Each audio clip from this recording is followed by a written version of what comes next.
Welcome to Global Feed. Please subscribe and hit the bell icon for more breaking updates. In March 2025, British Columbia Premier David Eby made headlines across North America when he announced that his government was considering imposing tolls on American trucks traveling through the province en route to Alaska. This bold proposal was not just a matter of provincial policy, it was a direct response to mounting economic pressure from the United States, which had recently introduced new tariffs and trade restrictions affecting Canadian goods. Eby's announcement sent shockwaves through the transportation industry and sparked heated debate on both sides of the border. The proposed tolls were described as a strategic countermeasure, designed to push back against what many in Canada saw as unfair U.S. tactics. By targeting American trucks, especially those carrying essential goods to Alaska, British Columbia aimed to leverage its unique geographic position as the gateway between the continental United States and the remote northern state. For decades, the Alaska Highway has served as a vital land bridge, allowing goods, food and fuel to reach Alaskan communities that are otherwise cut off from the rest of the U.S. by vast Canadian wilderness.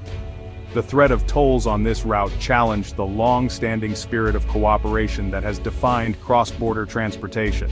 The Alaska Highway, built during World War II as a symbol of U.S.-Canadian partnership, now found itself at the center of a new kind of standoff, one defined not by military necessity but by economic brinkmanship and political maneuvering.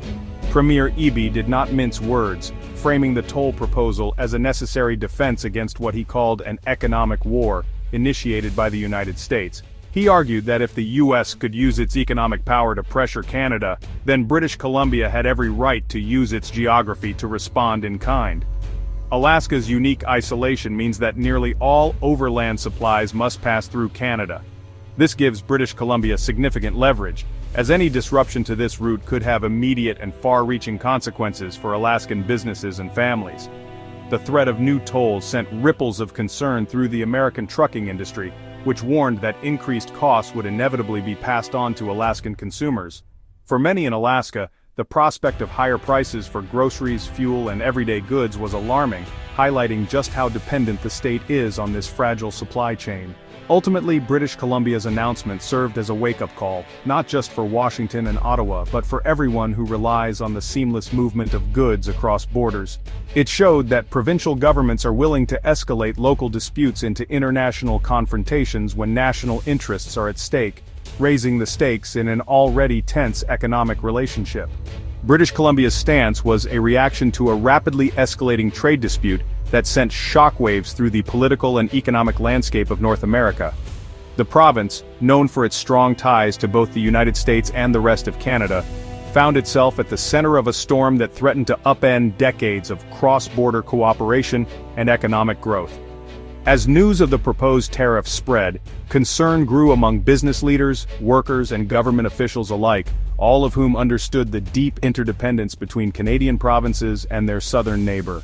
The catalyst for this tension was U.S. President Trump's announcement of a sweeping 25% tariff on Canadian and Mexican goods, a move that caught many by surprise. The tariffs were framed as a way to protect American industries, but for Canada, they represented a direct threat to its economic stability, and a challenge to the spirit of partnership that had long defined the relationship between the two countries.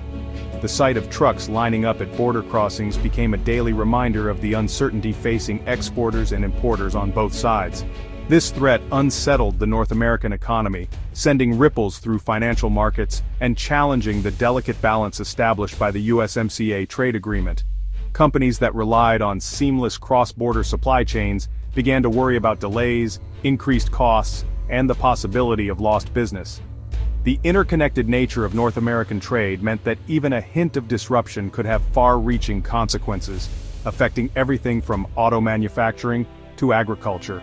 In response, Prime Minister Trudeau took a firm public stance, condemning the tariffs as unjust and counterproductive.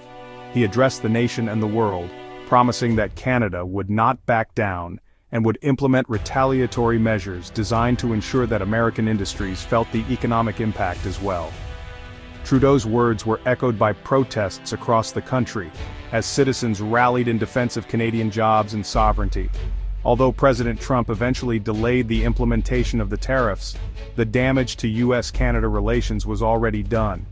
Trust between the two governments was shaken, and the sense of partnership that had characterized their interactions for years was replaced by suspicion and caution. The border, once a symbol of cooperation, now became a flashpoint for tension and uncertainty. In Ottawa and provincial capitals, Canadian leaders gathered to strategize and protect their interests against what many saw as an unpredictable and aggressive U.S. administration. They reviewed trade agreements, explored alternative markets, and considered new policies to shield Canadian industries from future shocks. The sense of urgency was palpable, as officials worked late into the night to craft a response that would safeguard the nation's economic future. The tariff threat was seen not just as an economic challenge, but as an attack on Canadian sovereignty itself. This perception galvanized provinces across the country to resist, fostering a rare sense of unity in the face of external pressure. The Alaska supply route, once a routine part of trade logistics, suddenly took on new symbolic importance, becoming a battleground in the struggle to assert Canadian independence and protect national interests in an uncertain world. British Columbia's bold proposal sent shockwaves across the country, igniting a swift and coordinated response from provinces coast to coast. What began as a single province's stand quickly evolved into a nationwide movement, as leaders recognized the need to protect Canadian interests and assert their autonomy in the face of mounting U.S. pressure. Provincial governments convened emergency meetings, strategizing on how best to respond to the perceived economic threat. The sense of urgency was palpable, with premiers stepping up to the podium to announce decisive measures. Ontario Premier Doug Ford took a hardline stance, unveiling a 25% surcharge on electricity exports to the United States. This move directly targeted the energy sector, a critical link between the two countries, and sent a clear signal that Ontario would not hesitate to leverage its resources in defense of Canadian sovereignty. The surcharge was designed not only to protect Ontario's economy, but also to send a message to American policymakers about the consequences of economic aggression. In the north, Yukon Premier Ranj Pillai responded by immediately halting all American liquor purchases, a symbolic yet impactful gesture that resonated with local businesses and consumers alike. Yukon also moved to restrict new business contracts with U.S. companies, signaling a willingness to endure short-term challenges for the sake of long-term independence and economic security. Meanwhile, British Columbia doubled down on its initial actions, expanding the ban on American product purchases and encouraging local businesses to seek alternative suppliers. The province specifically targeted alcohol imports from Republican-led states, removing these products from store shelves and making a pointed statement about the political motivations behind their actions. Across the nation, provincial leaders stood shoulder to shoulder, presenting a united front. Their collective actions demonstrated a deep resolve to defend Canadian values and economic interests, regardless of regional differences or political affiliations. The message to Washington was unmistakable. Any economic attack on Canada would be met with a firm, coordinated, and unwavering response from every corner of the country. For Alaskans, the trade dispute felt personal and worrying, threatening their Canadian land corridor. The trucking route is vital for high-value, time-sensitive goods like fresh produce and medical supplies. Alaska Governor Mike Dunleavy urged for a swift federal resolution, hoping diplomacy would prevail.